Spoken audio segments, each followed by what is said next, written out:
Ito guys, magandang araw.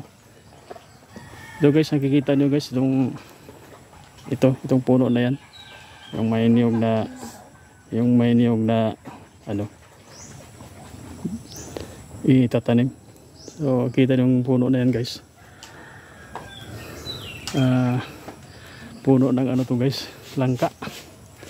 Dito lang naman to sa likod ng bahay namin. Makikita nyo guys, oh.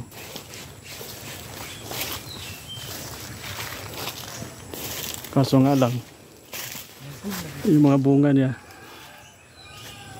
yan, may sira na yung isa, oh. Yan talaga sakit ng langka guys pag hindi siya maalagaan, yung talagang titirahin siya ng mga punggos. Pero itong mga maliliit wala pa. Yung sa taas meron na rin, oh. Ito lang sa baba guys, wala pa. Yung dalawa. Ito na kagandahan kasi pati dito sa may bandang porsyon sa punuan niya may bunga. So ito guys, oh.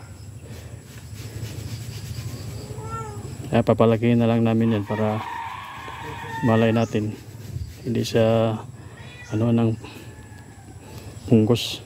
Pero inispirahan ko na tagay ng ano guys, pang anti-punggos. So ito, yung dalawa, hindi ko pa sigurado kung may ano ito. Pero wala pa naman, makinis pa naman yung balat niya. So ito talaga. Ito guys, siguro mga 1-2 linggo may hinog na ito. Kaso nga lang, dapitan siya ng punggos talaga. Pero meron, magpakinabangan po naman ito, makain pa. So ito, medyo okay. Walang ano to guys, punggos. Yan.